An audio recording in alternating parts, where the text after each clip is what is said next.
will follow with 10 minutes and then he himself 15 minutes.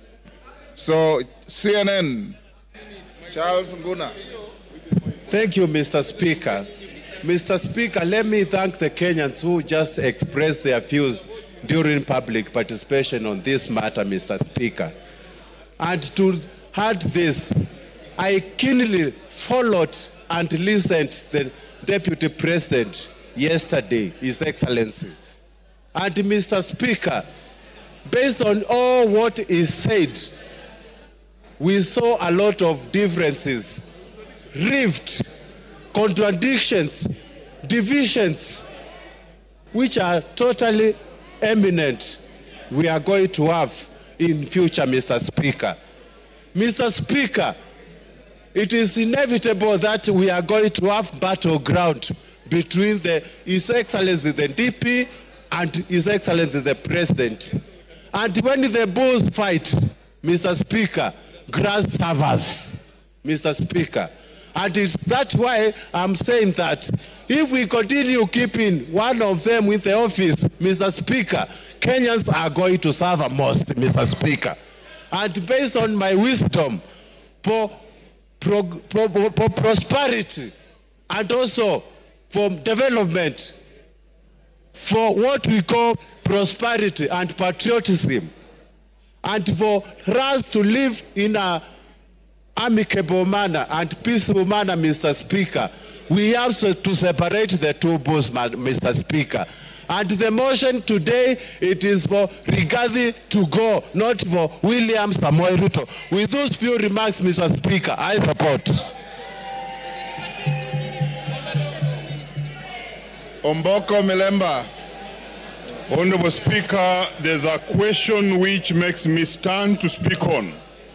And I want Kenyans and possibly the members who can listen to me to realize that one issue that has not been answered consistently is the question of chairs. Yesterday I listened to the Deputy President and today also. Whenever he's asked about chairs, Honorable Members, Speaker, can we reduce our levels of conversation? Thank you, Honorable Speaker. Whenever he's asked about the issue of chairs, he picks ANC party agreement and Ford Kenya party agreement. And instead of answering that question, he hides in it.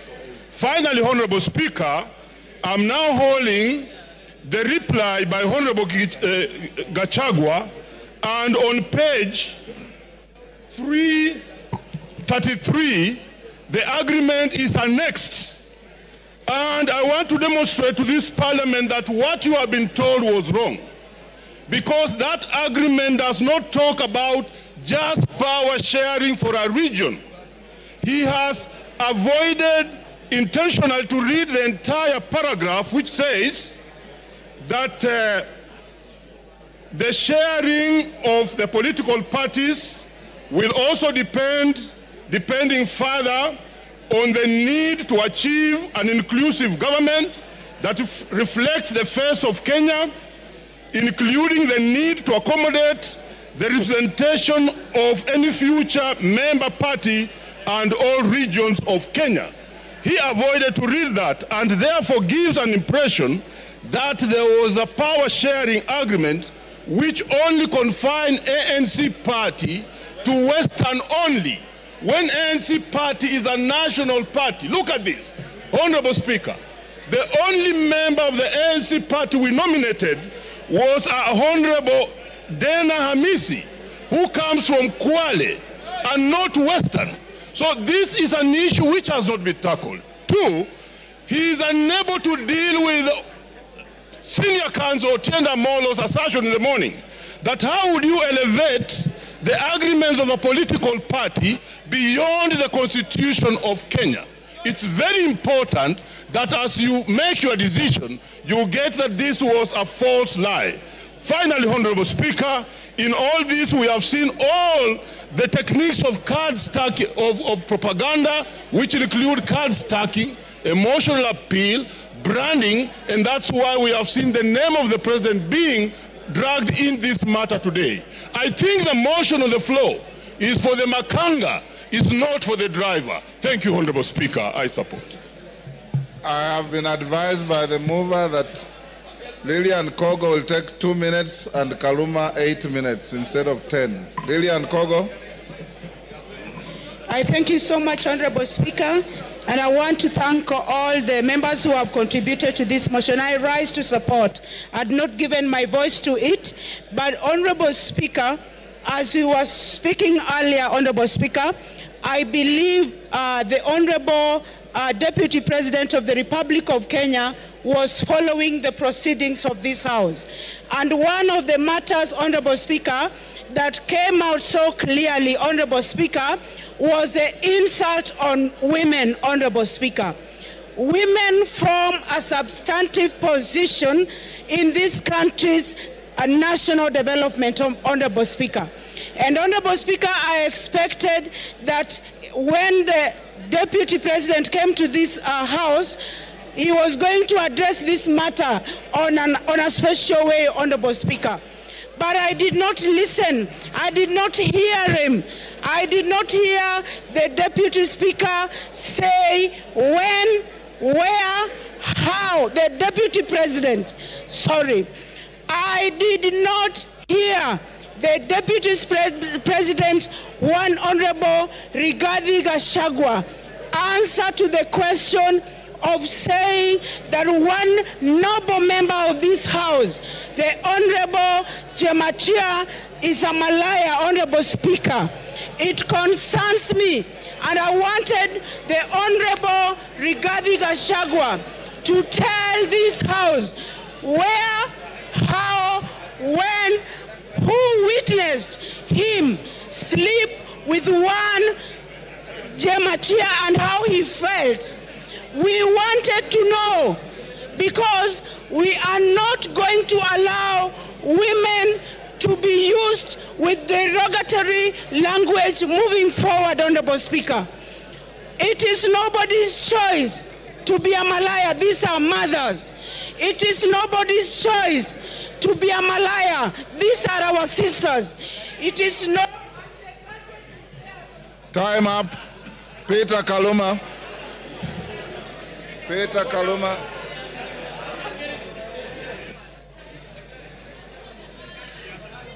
Peter Kaluma. Honorable members. I thank you.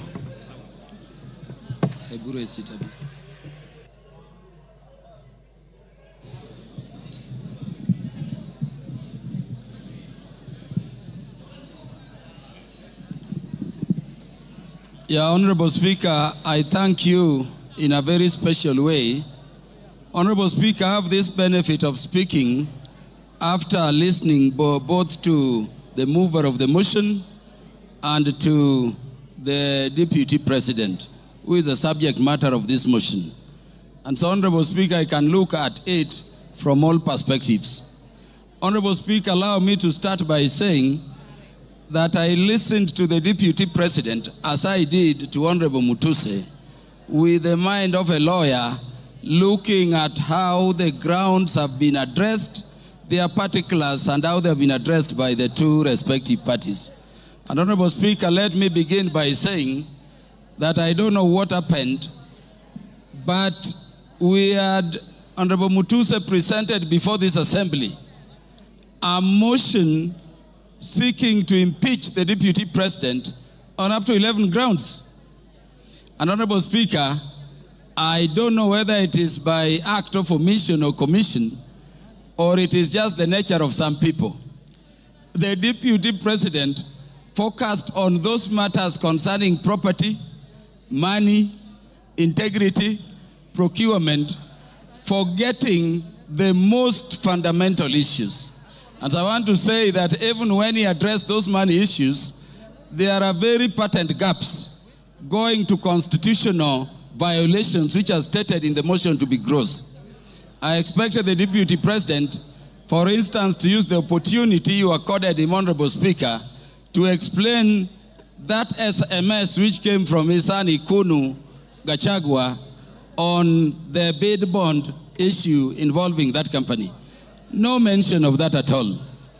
Honorable Speaker, before I go to the matters I want to address in substance, let me thank you, the Honorable Speaker of the National Assembly, for ensuring that the process this House is going through has been very fair.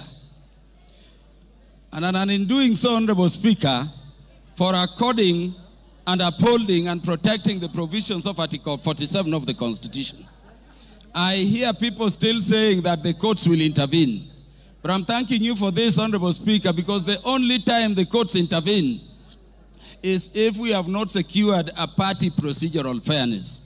This motion was advertised across the country for the participation of Kenyans. And Honorable Speaker, allow me to reiterate this short data in 1 minute. 146,429 Kenyans said that the deputy president should be impeached. And that, Honorable Speaker, constitutes 65.11% of the people of Kenyans. 76,026 of Kenyans said the deputy president should not be impeached, coming to 33.8% of those Kenyans. Honorable Speaker, 2,452 Kenyans said Kufa Makanga, Kufa Dereva, and those other things.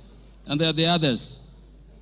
And Honorable Speaker, in terms of our constituency, which is Homa Bay Town constituency, 1,080 Kenyans whom I represent said the deputy president should be impeached. And Honorable Speaker, that constitutes 89.81% of the population of the people of Homa Bay who are duly notified. 54 Kenyans in Homa Bay Town constituency, constituting 5%, said the deputy president should not be impeached. And then 56, which is another percentage there, said other things, including Kufa driver, Kufa Makanga. Honorable Speaker, let me clarify this other issue also. That the courts have persistently and consistently said that public participation must be meaningful.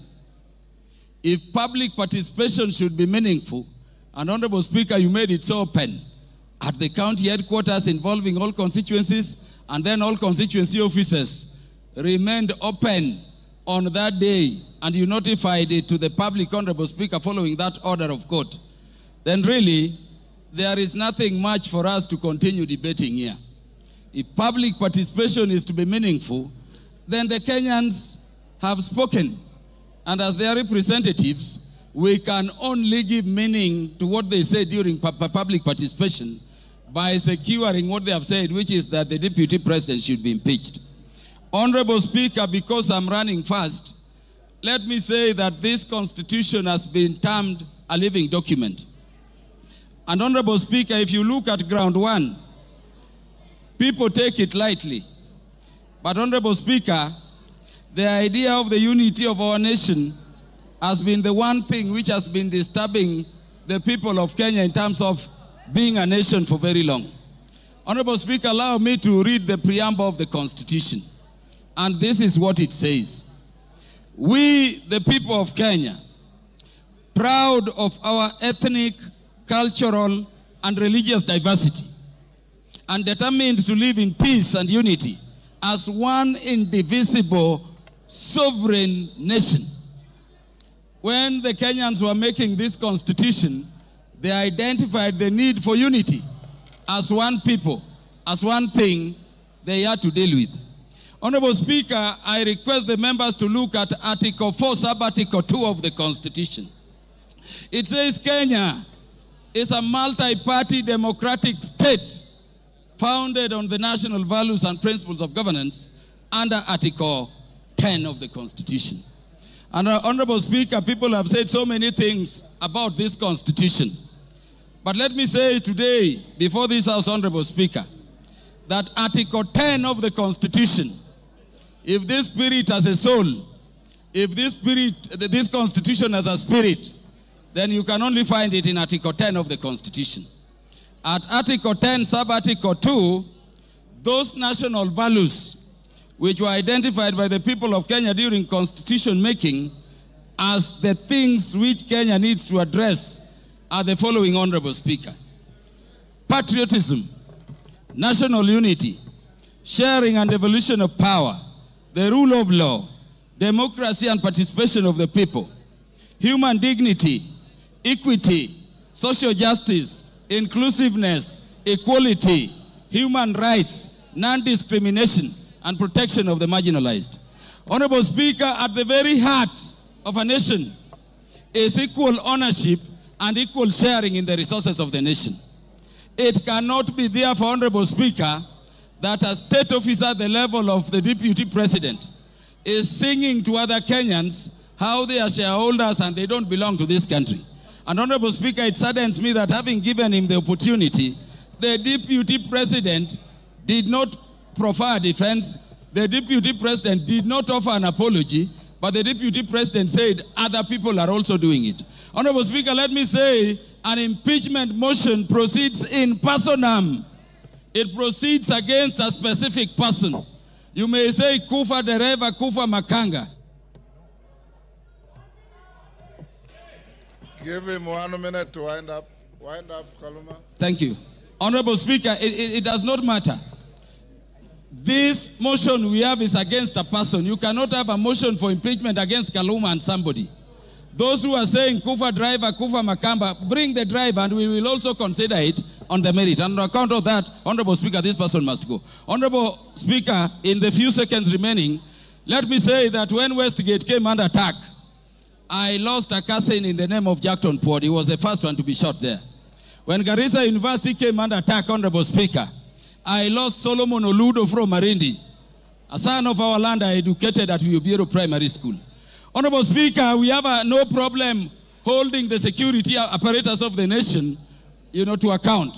But Honorable Speaker, we cannot have a situation where you talk that recklessly in public about our national intelligence service being dysfunctional. For a state which is permanently under terror, target and attack. And by the way, in the Security Committee, each minute we are fighting terrorists. You cannot speak that way and come back and say it is normal. Honorable Speaker, how can you be a principal assistant to the President when each time the President leaves the country, you are organizing rallies to incite ethnic animosity against your own government?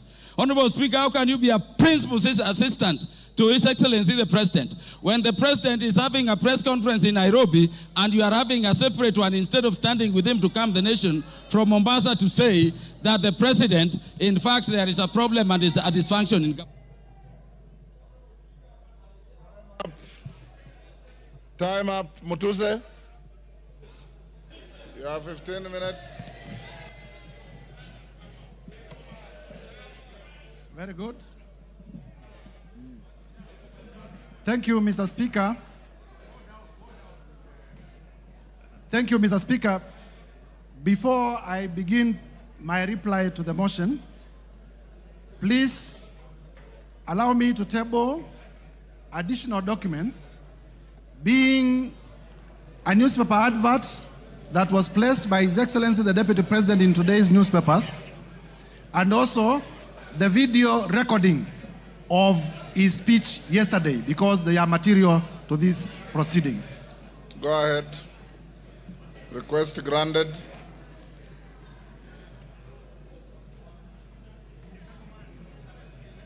Mr. Speaker, I have tabled the two documents, electronic and physical, because during the course of this debate, members in many instances had referred to them, and therefore it is only fair that they are part of the record.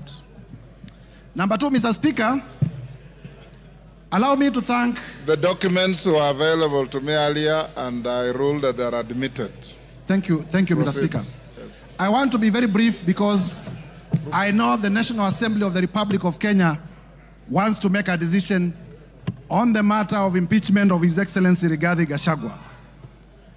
Mr. Speaker, to begin with is to thank colleague members of Parliament from both sides of the House for the robust debate in terms of the motion that we presented before the House this morning.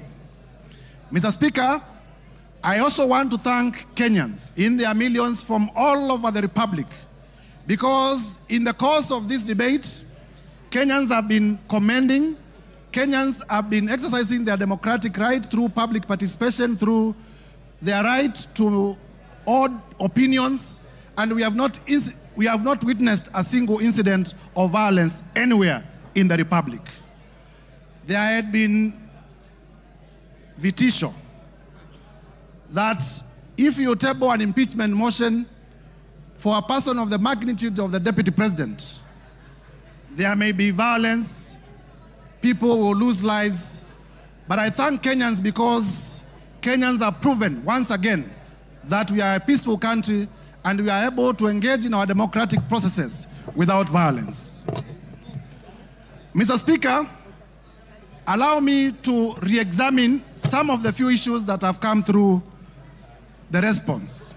First is to let Kenyans know that His Excellency Rigathi Gachagua has filed a response of 501 pages, and the response has come at 4 p.m., and I was only being able to be given the response about an hour ago. And therefore, in terms of the doctrine of equality of arms, I feel that I needed adequate time so that I may be able, during my reply, to respond to some of the things that he has raised in his response. However, be that as it may, I want to refer members to page 99 of his response. In the morning, I did tell members that His Excellency Rigathi Gachagua has acquired properties through corruption and through money laundering. And when he has come before this house, he has told you that the hotel that he acquired in Nyeri was acquired through a loan. However, the only document exhibited as evidence of that loan is a letter of offer from Credit Bank Limited. There is no evidence exhibited by Mr. Rigathi Gachagua, the current Deputy President, to the effect that the loan was actually finalized, to the effect that he actually got the loan. Mr. Speaker, as a term of the letter of offer, in terms of lien and set-off, and I read, a lien and set-off of a fixed deposits of LN Crystal Kenya Limited for an aggregate amount of 300 million Kenya shillings. Interest accrued shall be credited to your deposit settlement account. Mr. Speaker, in simple terms, what this means is that Mr. Rigathi Gachagua had a fixed amount in cash of 300 million in his account, which was going to be used as a security. I asked Mr. Rigathi Gachagua to tell us where he had gotten this 300 million if my allegations that he's laundering money are not true. And therefore, by virtue of his response, it confirms my assertions that he has monies, he has wealth, he has cash that is suspect. If you may give me my phone. In terms of whether Kenya is a company or not. Do you want information from member for West Mugirango? Yes, you may. Go ahead. Mr. Speaker, I want to inform the Honorable Mutuse that the director for Credit Bank Kenya Limited is one Grace Nyachai, who hails from Nyeri and is a relative of His Excellency Rigathi Gachagua, and therefore I say no more. I thank you, Mr. Speaker. Mr. Speaker, it is important for this House to note that in the morning I did present evidence of suspicious money transactions. I did present evidence that His Excellency Rigathi Gachagua, either by himself or through relatives or through proxies, has acquired properties that are way beyond his known sources of income, and that evidence remains uncontroverted. Turning, Mr. Speaker, to the issue of whether Kenya is a company owned by shareholders. Mr. Rigathi Gachagua is playing with the intelligence of members of parliament and with the intelligence of Kenyans by attempting to twist facts. First, in terms of the law, companies are registered under the Companies Act. They are not registered under the Political Parties Act. So to come before Kenyans and to say that there were coalition agreements registered and therefore those coalition agreements are companies is to play around with our intelligence, because we know companies are registered under the Companies Act, they are not registered under the Political Parties Act. Further, Mr. Speaker, this Rigathi Gachagua was selectively chosen the sections of the Kenya Kwanza coalition agreement to rely on, and he has failed to read the document in whole.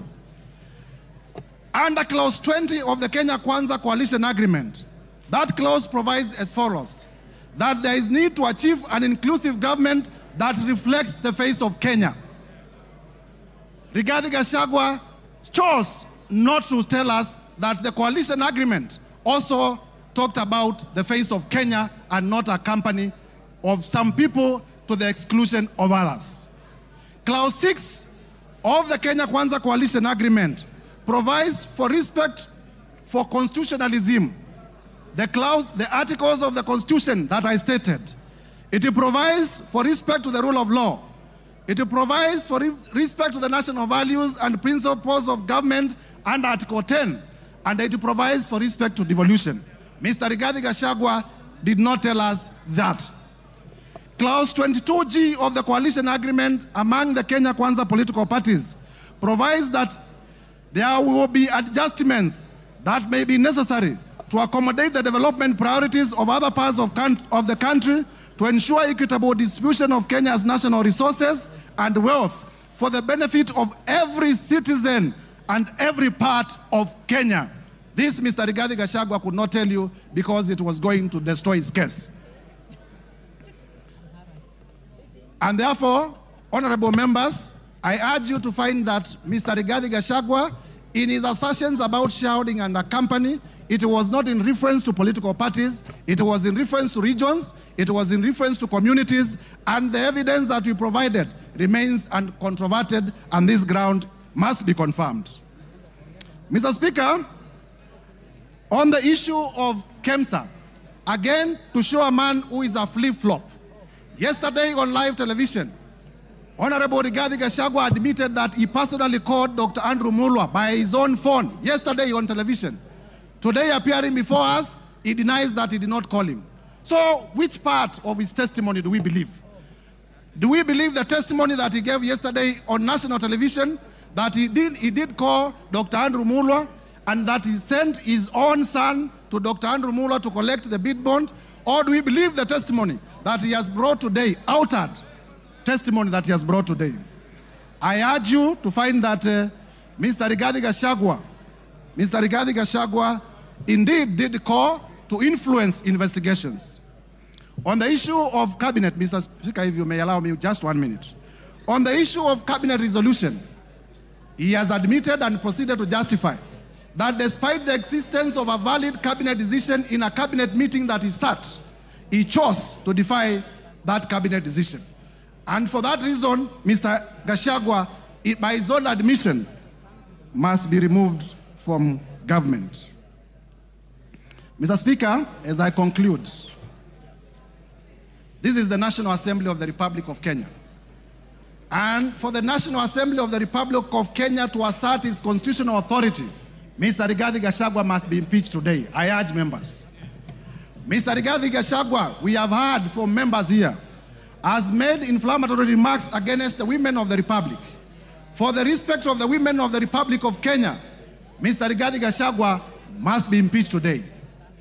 We have heard that Mr. Rigathi Gachagua has disinherited the widows of his own brother. And for the widows of Kenya, beginning from Madeira, to be safe, Mr. Rigathi Gachagua must be impeached today. And therefore, I urge members to find favor with my motion from clause 1 to clause 11. And as you vote to impeach Mr. Rigathi Gachagua. I thank you, Mr. Speaker, I beg to move. and I beg to move. Thank you. Honorable members on their feet, take your seats. Take your seats. Take your seats.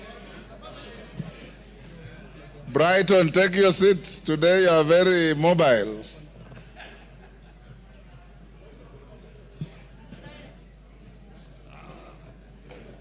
Honorable members, order. Honorable members, Honorable Jeho, take your seat. Honorable members, we are coming to the end of this motion.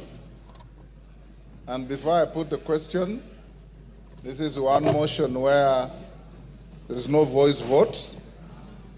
We'll go straight into division, so that no ayes have it at the putting of the question. The House Business Committee yesterday deliberated on the manner of voting, and it was unanimously agreed that there will be a roll call vote. There will be a roll call vote. That being the case, we should be done, if we are orderly, we should be done